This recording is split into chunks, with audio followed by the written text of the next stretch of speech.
नमस्कार दोस्तों, जय हिंद, वंदे मातरम। मैं आपके साथ जायसवाल सर। आप सभी का स्वागत अभिनंदन है टीटी फैमिली शिक्षकों के परिवार जायसवाल कोचिंग सेंटर पर, पावर्ड बाई शिक्षा ही प्रकाश है। मैं आपके साथ जायसवाल सर। बात करेंगे पर्यावरण अध्ययन की, बात करेंगे ईवीएस क्लास की, बात करेंगे एनसीईआरटी वाली क्लास की बात करेंगे। जी हाँ, आपकी ईवीएस की एनसीईआरटी वाली क्लास चल रही है और ये क्लास नंबर 7 है। और इसके पहले हम 6 क्लास कंप्लीट कर चुके हैं, जिसका आई बटन पे आपको यहाँ पे ऑलरेडी लिंक दे दिया गया है। प्रत्येक क्लास फ्री ऑफ कॉस्ट है, आपके सिलेबस के अकॉर्डिंग है, आपके एग्जाम पैटर्न के अकॉर्डिंग है।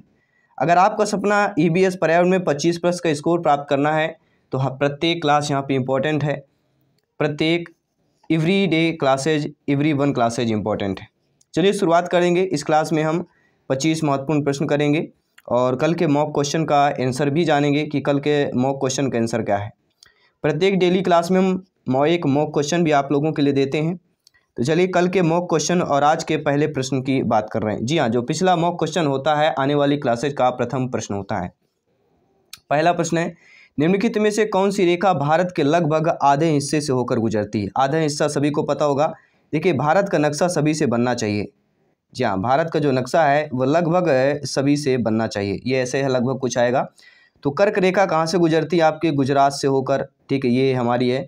तो कर्क रेखा की बात करेंगे, डायरेक्टली हम आंसर आपको बता चुके हैं। जी हाँ, कर्क रेखा भारत के लगभग आधे हिस्से से होकर गुजरती है। कौन कौन राज्यों से होकर गुजरती है? कर्क रेखा भारत के दोस्तों 8 राज्यों से टोटल होकर गुजरती है। कितनी? 8 राज्यों से। वे कौन कौन से राज्य हैं साथियों? और ग्लोब पर जो है पश्चिम से पूर्व खींची गई ये काल्पनिक रेखा है, ये भारत के लगभग बीच में से होकर गुजरती है।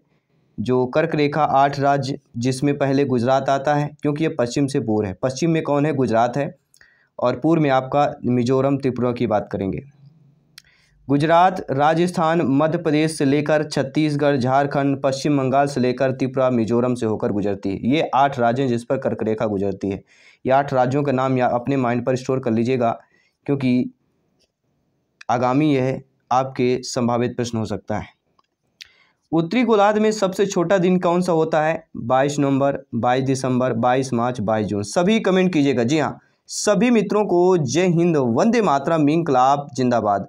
एग्जाम को फतेह करना है साथियों, सिलेक्शन को 101% पक्का करना है। आपका कमेंट सर्वोपरि है, फीडबैक सर्वमान्य है। जी हाँ, उत्तरी गोलार्ध में जब सबसे छोटे दिन की बात की जाती है तो 22 दिसंबर आता है। जब छोटे, ठीक है, जब बड़े दिन की बात की जाती है तो 21 जून आता है। ये 2 नाम याद रखिएगा। जी हाँ, उत्तरी गोलार्ध में अगर सबसे छोटा दिन पूछा जाएगा तो आपका 22 दिसंबर नाम या अंकित कर लेना है। ठीक है, इस दिन क्या होता है? सूर्य अपने अधिकतम दक्षिणी बिंदु अर्थात मकर वृत्त पर पहुंचता है और उत्तरी गोलार्ध के देशों के दिन 10.5 घंटे के और रात 13.5 घंटे के हो जाते हैं। तो टोटल कितना हो गया? 10 3 13, कितना होता है? 10 13 23, 1 24। तो दिन छोटा हो जाता है, रात बड़ी हो जाती है। दिन 10.5 घंटा की होता है और रात 13.5 घंटे की हो जाती है, क्योंकि दक्षिणी बिंदु पर हमारा सूर्य पहुंच जाता है। तीसरा प्रश्न है साथियों, जो आप लोगों की स्क्रीन पर है, भारत में सबसे छोटा दिन कब होता है? जी हाँ, भारत में सबसे छोटा दिन जो है आपके बात करेंगे 22 दिसंबर को होता है। जी हाँ, अगर प्रश्न आ गया कि भारत में सबसे छोटा दिन कब होता है तो आपका जवाब होना चाहिए 22 दिसंबर। ठीक है, 22 दिसंबर की बात करेंगे। इस स्थिति में क्या होता है? शीत अयनात कहते हैं। इस स्थिति को क्या कहा जाता है? शीत अयनात कहा जाता है। एवं सूर्य मकर रेखा पर लंबवत चमकता है। दक्षिण गोलार्ध में दिन की अवधि लंबी व रात की अवधि छोटी हो जाती है। सूर्य के दक्षिणायन होने अर्थात दक्षिण गोलार्ध में उन्मुख होने की प्रक्रिया 23 दिसंबर के बाद प्रारंभ हो जाती है, जिसमें दक्षिण गोलार्ध में दिन बड़े व रातें छोटी होने लगती है और इस समय उत्तरी गोलार्ध में ठीक विपरीत स्थिति देखी जाती है। तो दक्षिणी गोलार्ध का विपरीत उत्तरी गोलार्ध में होता है और उत्तरी गोलार्ध का विपरीत ही, ठीक है, आपके कब होता है? दक्षिणी में। ठीक है, तो ये चीज़ें आपने समझ लिया कि 22 दिसंबर के उपरांत 21 मार्च तक सूर्य पुनः विषुवत रेखा की ओर उन्मुख होता है। 22 दिसंबर से 21 मार्च तक। तथा दक्षिणी गोलार्ध में धीरे धीरे ग्रीष्म ऋतु की समाप्त हो जाती है और भारत में 22 दिसंबर को सबसे छोटा दिन होता है।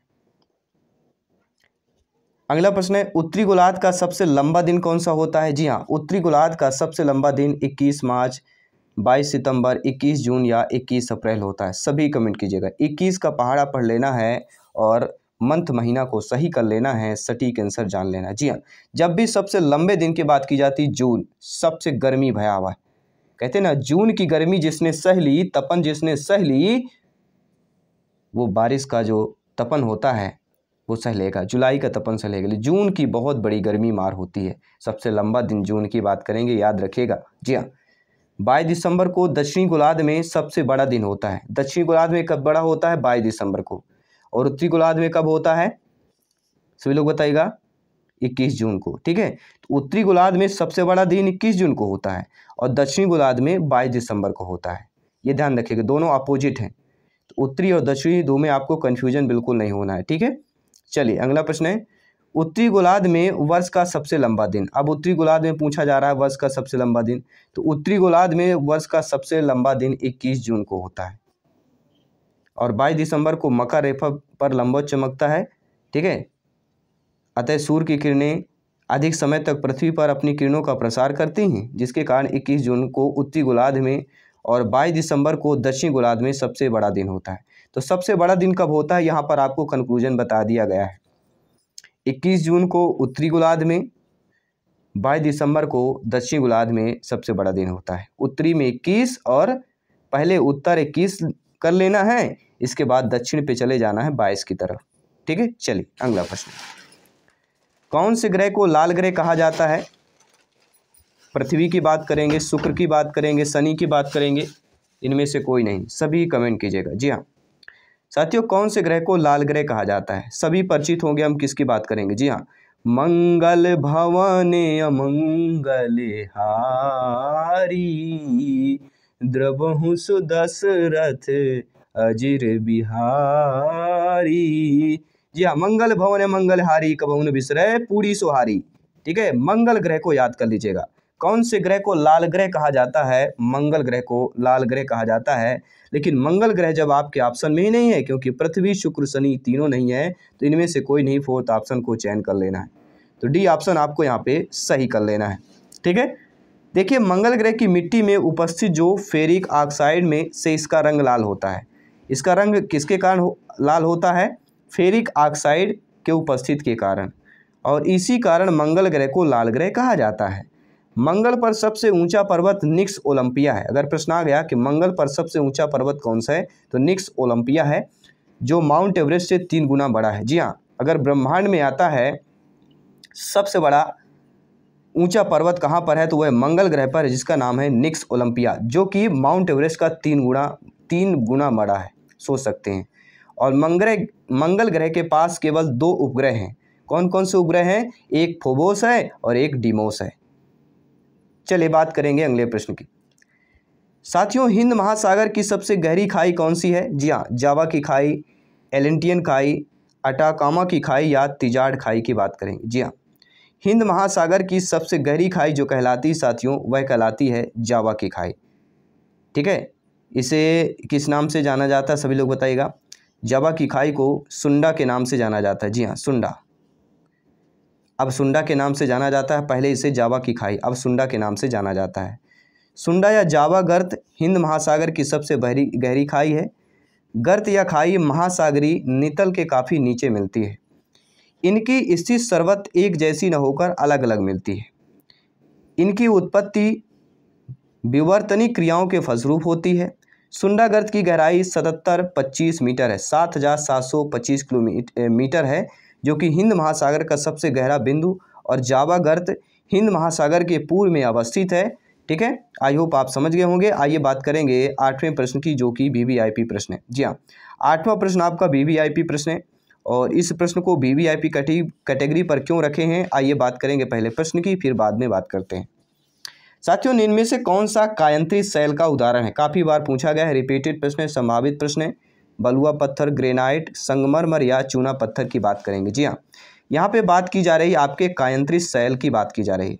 कायंत्री शैल का जब भी नाम आता है, संगमरमर का बात आती है, और अमरकंटक की बात आती है। जबलपुर का नाम, मध्य प्रदेश का जबलपुर का नाम आता है। जी हाँ, भारत का कहे जाने वाला दिल मध्य प्रदेश, और मध्य प्रदेश अमरकंटक का नाम आता है, जबलपुर का नाम आ जाता है। जब ज्वालामुखी क्रिया के फलस्वरूप तत्व मैग्मा बाहर निकलता है, देखिए जब भी ज्वालामुखी यहाँ पे विस्फोट होता है धरती के अंदर से, तो ये जो धरती है, ठीक है, तो ये मैग्मा निकलता है, बाहर निकलता है और मैग्मा के संपर्क की जो 6 चट्टानें होती हैं, नीचे जब मैग्मा जमा हो जाता है, ये चट्टानें क्या होती है, रूपांतरित होती हैं और इन रूपांतरित के कारण चूना पत्थर संगमरमर में क्या होता है, परिवर्तित हो जाता है। जो लाइम स्टोन होता है वह मार्बल में परिवर्तन हो जाता है। चूना पत्थर औषधि तलछटी परतदार चट्टानों का एक उदाहरण है और संगमरमर जो है जिसका रूपांतरित रूप है। ठीक है, रूपांतरित रूप क्या है, संगमरमर, नोट कर लीजिएगा। निम्नलिखित में कौन सा आग्नेय चट्टान का उदाहरण है भैया, सभी कमेंट कीजिएगा, प्रत्येक भाई बहन शिक्षक बंधु। बेसाल्ट, चूना पत्थर, स्लेट या ग्रेफाइट की बात करेंगे। साथियों, आग्नेय चट्टान का उदाहरण है, सभी जानते हैं आग्नेय चट्टान का उदाहरण आपका बेसाल्ट है। जी हाँ, आग्नेय चट्टानों का निर्माण किससे होता है, तो ज्वालामुखी से निकलने वाले लावा के जमा होने से आग्नेय चट्टान का निर्माण होता है और इन चट्टानों में खनिज पदार्थों की अधिकता होती है। आग्नेय चट्टानों में खनिज पदार्थों की अधिकता होती है और इस चट्टान के उदाहरण आपके कौन कौन हैं, ग्रेनाइट, बेसाल्ट और पेग्मेटाइट। जी हाँ, आग्नेय चट्टान के उदाहरण कौन कौन से हैं, ग्रेनाइट, बेसाल्ट, पेग्मेटाइट, नोट कर लीजिएगा। फ्री नोट्स PDF फाइल प्राप्त करना चाहते हैं, आज ही अपने टेलीग्राम ऐप को इंस्टॉल करें, वहां पे सर्च करें Jaiswal coaching centre TT family को। यह लिंक हम ऑलरेडी दे दिए गए हैं, डिस्क्रिप्शन बॉक्स में चेक कर लीजिएगा। इंस्टाग्राम, फेसबुक पेज से अवश्य जुड़ जाइएगा। अगला प्रश्न आप लोगों के स्क्रीन पर है, पिघले हुए मैग्मा से निर्मित जो चट्टान है आपकी आग्नेय है, औषधि है, रूपांतरित है या इनमें से कोई नहीं। अभी हमने जस्ट पिछले ही क्वेश्चन में डिटेल के साथ बात भी किया था कि पिघले हुए मैग्मा से निर्मित जो चट्टान कहलाती है वह कहलाती है आग्नेय चट्टान। पहला ऑप्शन को सही कर लेना है। अगला प्रश्न यहाँ पे दिया गया है कि स्टेलेक्टाइड, जी हाँ, स्टेलेक्टाइड एवं स्टेलेग्माइड में निक्षेपण होता है, किसका निक्षेपण होता है, सिलिका का होता है, मैग्नीशियम कार्बोनेट, कैल्शियम कार्बोनेट या सोडियम कार्बोनेट का होता है। तो साथियों, स्टेलेक्टाइड एवं स्टेलेग्माइड में जो निक्षेपण होता है वह आपके कैल्शियम कार्बोनेट का होता है। CaCO3 आपने पढ़ा होगा। जी हाँ, CaCO3 का निक्षेपण होता है। तलछटी चट्टानें जो मुख्यतः कैल्साइट की बनी होती हैं, पर बारिश का पानी गिरता है तो CaCO3 में फिर यह बदल जाती हैं। अगला प्रश्न स्क्रीन पर है, पृथ्वी की पपड़ी मुख्य रूप से जो है शामिल है, बॉक्साइट है, मैग्नीज है, सिलिका है, आयरन है। जी हाँ साथियों, पृथ्वी की पपड़ी में मुख्य रूप से क्या शामिल है, सभी बताइएगा। क्वेश्चन आ चुका है, आंसर भी आप लोगों को करना है। तो पृथ्वी के पपड़ी में जो मुख्य रूप से शामिल होता है वह होती है सिलिका, नोट कर लीजिएगा। पृथ्वी की जो पपड़ी होती है मुख्य रूप से जो शामिल होता है वह सिलिका शामिल होती है। सिलिका जो है खनिज सिलिकॉन और ऑक्सीजन के संयोग से बना हुआ है। सिलिका मुख्यतः क्रिस्टली जैसे क्वार्ट्ज, गुप्त क्रिस्टली जैसे चाल्सिडानी और फ्लिंट तथा अक्रिस्टली जैसे ओपल के रूप में पाया जाता है। साइंस के स्टूडेंट हो गए तो भली बात अच्छे तरीके से आप समझेंगे, बाकी आप क्वेश्चन टू आंसर ठीक है करते जाइएगा। पृथ्वी तल के नीचे पिघले हुए पत्थर को क्या कहा जाता है, जी हाँ, पृथ्वी तल के जो नीचे, पृथ्वी तल जिस पर हम चलते हैं उसके जो नीचे है पिघले हुए पत्थर को बेसाल्ट कहा जाता है, लेकोलिथ कहा जाता है, लावा कहा जाता है या मैग्मा कहा जाता है। जी हाँ, ये है पृथ्वी, ये जब विस्फोट होता है ये पृथ्वी तल के जो नीचे है यहाँ पे जो जमा होती है, जमे हुए पत्थर को क्या कहा जाता है साथियों, मैग्मा कहा जाता है। जी हाँ, मैग्मा चट्टानों का एक क्या है, पिघला रूप है, जिसकी रचना ठोस, आधी पिघली अथवा पूरी तरह से पिघली चट्टानों द्वारा होती है। मैग्मा के बाहर निकलने वाले रूप को लावा कहते हैं। मैग्मा के शीतलन के कारण आग्नेय चट्टानों का निर्माण होता है। जब मैग्मा जमीनी सतह के ऊपर आकर लावा के रूप में ठंडा होकर जब जम जाता है तो बहिर्भेदी, और जब नीचे जम जाता है तो अंतर्भेदी आग्नेय चट्टानों का निर्माण होता है। तो आपने समझ लिया बहिर्भेदी और अंतर्भेदी आग्नेय चट्टान का निर्माण किस प्रकार होता है, लावा के। अगर मैग्मा ऊपर जमा होता है धरती के, पृथ्वी के भूप्रपट्टी के, वह क्या कहलाता है, बहिर्भेदी, और अगर अंदर जमा होता है तो अंतर्भेदी आग्नेय चट्टान की बात कर रहे हैं। साथियों, अगला प्रश्न है, पृथ्वी की पपड़ी में सबसे ज़्यादा पाए जाने वाला जो धातु है वह जिंक है, तांबा है, एल्युमिनियम है या लोहे की बात करेंगे। एक एक कमेंट फीडबैक स्वरों पर ही आपका सम्मान है। पृथ्वी की पपड़ी में सबसे ज़्यादा पाए जाने वाला जो धातु कहलाता है वह कहलाता है एल्युमिनियम। जी हाँ, एल्युमिनियम की बात कर रहे हैं। पृथ्वी की पपड़ी में सबसे ज़्यादा पाए जाने वाला जो धातु अगर पूछा जाता है वह है एल्युमिनियम। देखिए, पृथ्वी के रासायनिक संरचना के आधार पर 3 भागों में विभाजित किया गया है। पहला है भूपर्पटी जिसे हम क्रस्ट कहते हैं, दूसरा है मेंटल और तीसरा है क्रोट। भूपर्पटी का निर्माण सिलिका एवं एल्युमिनियम से हुआ है, अतः इसे सियाल परत भी कहा जाता है। जबकि मेंटल का निर्माण सिलिका एवं मैग्नीशियम से हुआ है, अतः इस परत को सीमा भी कहा जाता है। और क्रोड का निर्माण निकेल और लोहा से बना हुआ है, अतः इस परत को नाइफ या नीफे कहा जाता है। नीफे या नाइफ की बात करेंगे। पृथ्वी के सबसे बाहरी परत को क्या कहा जाता है? अभी हमने बात किया, जी हाँ, पपड़ी। पृथ्वी के सबसे बाहरी परत को किस नाम से जाना जाता है? पपड़ी के नाम से जाना जाता है। और हमारे सौर मंडल में पृथ्वी, शुक्र, बुध, मंगल, चंद्रमा, कुछ अन्य खगोलीय पिंडों के भूपटल ज़्यादातर ज्वालामुखी प्रक्रियाओं से बने हुए हैं। और अंतरिक्ष में देखने पर पृथ्वी लगभग गोलाकार गेंद की भांति दिखाई देती है। इस गोलाकार पृथ्वी की परपटी के संतरे के छिलके की तुलना की जा सकती है। मोटाई के आधार पर यह सबसे पतली परत है और इसकी औसतन मोटाई 33 किलोमीटर मानी जाती है। भूपर्पटी हल्की चट्टानों से बनी है, जिसमें सिलिका और ऑक्सीजन की प्रधानता है। स्फीयर या ठोस गोल है और जिसमें केवल एक तल होता है और इसके तल के प्रत्येक बिंदु एक निश्चित बिंदु के समान दूरी पर होते हैं और इस बिंदु को गोले का केंद्र कहा जाता है। आवरण अर्थात भूविज्ञान, मेंटल स्थलीय ग्रह, कुछ अन्य चट्टानी ग्रहों के अंदर एक परत भी मौजूद है। अगला प्रश्न है, जब ग्रेफाइट चट्टानें रूपांतरित होती हैं तो उनसे क्या बनता है? तो जब भी ग्रेफाइट चट्टानों को रूपांतरित किया जाता है तो उनसे नाइस बनता है। क्या बनता है साथियों? ग्रेफाइट जो होती हैं मणिभीय दानेदार शिला होती है। किस प्रकार की? मणिभीय, जिसका प्रमुख अवयव स्फटिक होता है। क्या होता है? स्फटिक होता है। यह आग्नेय पाषाण है, अर्थात आग्नेय चट्टान की बात करेंगे। ग्रेफाइट पृथ्वी के प्रत्येक भाग में पाया जाता है और भारत में यह प्रचुर मात्रा में पाया जाता है। तमिलनाडु के तंजावुर नगर में स्थित बृहदेश्वर मंदिर का पहला ऐसा मंदिर है जो ग्रेफाइट पत्थर से बना है। पृथ्वी की सतह के नीचे मैग्मा के शीतलीकरण से ग्रेनाइट शैल निर्मित होता है, जो कायांतित होकर नीच शैलों में परिवर्तित हो जाता है और वर्तमान में यह प्राचीन चट्टानें अरावली शैल तंत्र की आदि में पाए जाते हैं। अगला प्रश्न है, जियोलाइट क्या है? आपने नाम सुना होगा शायद। तो जियोलाइट क्या होता है? यह आप दोस्तों हाइड्रेटेड सोडियम एल्युमिनियम सिलिकेट को ही जियोलाइट बोला जाता है। आपने शायद 11th या 12th में आपने केमिस्ट्री में पढ़ा होगा, ठीक है। ये जियोलाइट की बात करेंगे, केमिस्ट्री का क्वेश्चन है।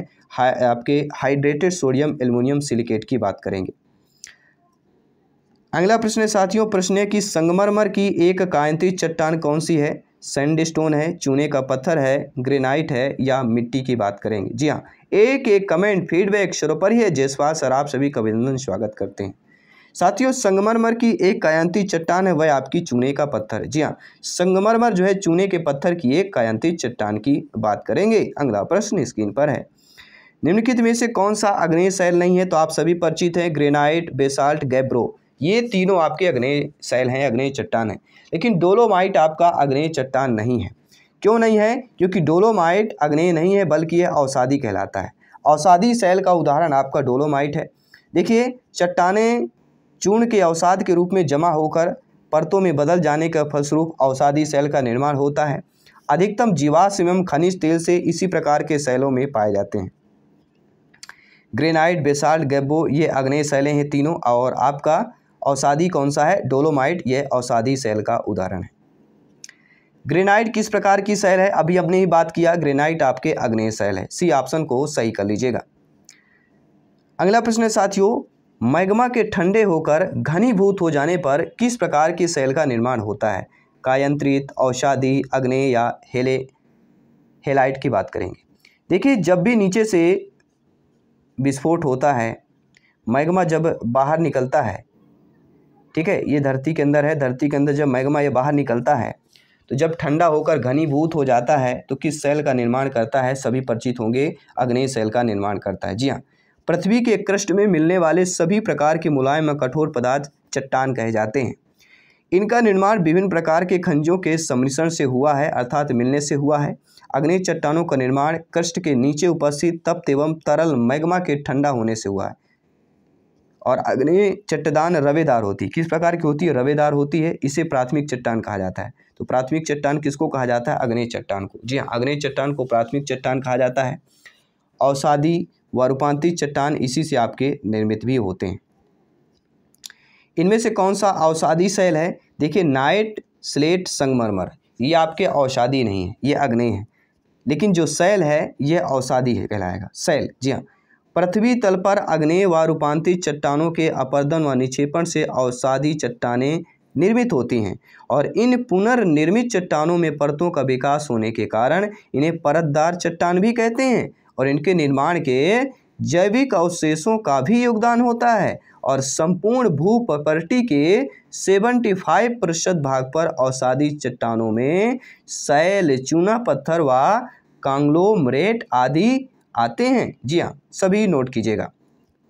संगमरमर किस प्रकार की शैल है भैया? बार बार चिल्ला रहे हैं, बार बार बता रहे हैं। अमरकंटक से निकली हुई नदी नर्मदा नदी संगमरमर की बात की जाती है, कायांत्रित शैल की बात की जाती है।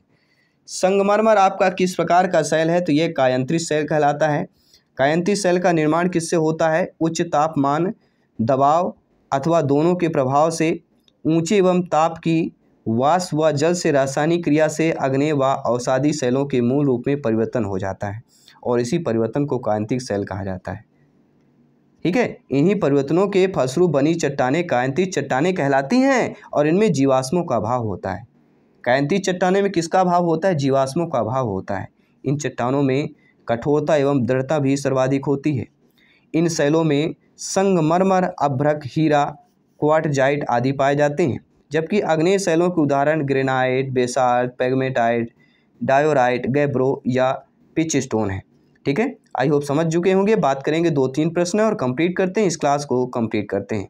साथियों, रिक्टर पैमाना की तीव्रता नापी जाती है, ज्वालामुखी की तीव्रता, भूकंप की, सुनामी की, चक्रवात की। चारों ऑप्शन इंपॉर्टेंट है। रिक्टर पैमाने की अगर बात करें तो भूकंप की तीव्रता किसके द्वारा मापी जाती है?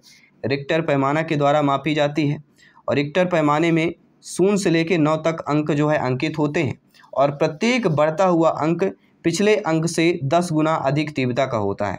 मान लीजिए भूकंप 4 तीव्रता का आएगा, तो जब इसका 10 गुना होगा, जब ये इसका 10 गुना भूकंप आएगा तब ये तीव्रता 5 पर पहुंचेगा। 10 गुना बढ़ने के बाद फिर अगला क्रम बढ़ता है, अगला अंक बढ़ता है। ठीक है, चलिए बात करेंगे अगले प्रश्न की। भूकंप मापा जाता है बोफार्ड पैमाने से, डेसिबल से, न्यूटन से, रिक्टर पैमाने से। देखिए डेसिबल से क्या नापी जाती? ध्वनि की इकाई है आपकी, डेसिबल है। न्यूटन किसकी इकाई? सभी लोग बताइए। रिक्टर पैमाने से भूकंप मापा जाता है। रिक्टर पैमाना सिस्मोग्राफ यंत्र में लगा रहता है। जी हाँ, रिक्टर पैमाना किस यंत्र पर लगा रहता है? सिस्मोग्राफ यंत्र पर लगा रहता है। और आज के लिए सभी शिक्षक बंधुओं के लिए, मित्रों के लिए, साथियों के लिए, भाई बहन के लिए, सिस्टर्स एंड ब्रदर्स के लिए, टीचर्स के लिए मॉक क्वेश्चन यह है कि कौन सी प्राकृतिक आपदा नहीं है? भूकंप, शॉर्ट सर्किट से लगी आग, सुनामी या चक्रवात। इन 4 में से आपको बताना है कौन प्राकृतिक आपदा नहीं है। जी हाँ, सभी कमेंट कीजिएगा, प्रत्येक भाई बहन शिक्षक बंधु। मैं आपके साथ जयसवाल सर जल्द मिलता हूँ आपके अगली क्लास पर। सभी मित्रों को जय हिंद, वंदे मातरम, धन्यवाद सभी का।